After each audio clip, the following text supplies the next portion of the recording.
Fats అనేటివి మనకు చాలా మందికి భయం అనమాట. ఎందుకంటే ఫ్యాట్స్ అంటే మనం ఫ్యాట్ చేస్తే అని చాలా మంది అపోహ పడతారు. దీనికి రీజన్ ఏమంటే, దీనికి ఒక స్టోరీ ఉందన్నమాట. ఏమంటే 1960s లో చాలా మంది ఫుడ్ మార్కెటర్స్ ఏం చేశారు అంటే, షుగర్ అనేది ఒక హెల్తీ ఫుడ్ గా ప్రమోట్ చేసేవాళ్ళు అనమాట. సో అందరూ మదర్స్ కి పిల్లలకి ఇది హెల్తీ ఫుడ్ గా ప్రొవైడ్ చేయడం వల్ల ఒక 1961 టైంలో ఎస్పెషల్లీ యుఎస్ లో డ్రాస్టికల్ గా ఒబేసిటీ, హార్ట్ రిలేటెడ్ డిజీజెస్ పెరిగినాయి అనమాట. సో ఈ నింద ఏ ఫుడ్స్ పైన వేయాలి అని ఫుడ్ మార్కెటర్స్ ఏం చేశారు అంటే, మనం తీసుకునే బటర్ గానీ, రెడ్ మీట్ కానీ, నెక్స్ట్ వచ్చేసి ఎగ్ యోక్స్ కానీ, గీ కానీ, ఇవన్నీ కూడా ఎక్కువ కొలెస్ట్రాల్ 200 mg పైన కొలెస్ట్రాల్ ఉంది కాబట్టి దీంట్లో ఇవి అన్ని కూడా బ్యాడ్ అని ముద్రేశారు అనమాట. అక్కడే వీళ్ళు ఏం చేశారు అని అంటే, లో ఫ్యాట్ చిప్స్, లో ఫ్యాట్ యోగర్ట్, లో ఫ్యాట్ డ్రెస్సింగ్స్ అండ్ లో ఫ్యాట్ బిస్కెట్స్ ఇవన్నీ తీసుకురావడం వల్ల ఇవేమైతుందంటే, దీంట్లో ఫ్యాట్స్ తక్కువ ఉన్నప్పటికీ వీటిని గుడ్ అని చెప్పారు. కాకపోతే అందులో ఎక్కువ షుగర్స్ ఉన్నా అండ్ వెజిటేబుల్ ఆయిల్ ఉన్నా కూడా దాన్ని గుడ్ అని కన్సిడర్ చేశారు అనమాట. అంటే పబ్లిక్ ని మభ్య పెట్టడం అనమాట. సో దీని వల్ల ఏమైపోయిందంటే, లో ఫ్యాట్స్ పైన ఎక్కువ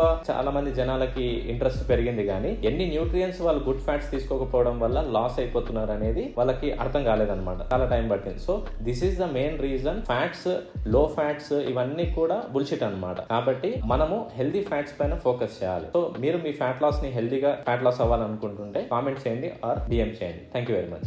మీరు ఈ ప్రాబ్లమ్స్ నుంచి బాధపడుతుంటే, ఈ ప్రాబ్లమ్స్ ని రివర్స్ చేసుకోవాలని అనుకుంటే కామెంట్ చేయండి లేదా పర్సనల్ గా మెసేజ్ చేయండి. To know more details, the link is in the bio. Thank you very much.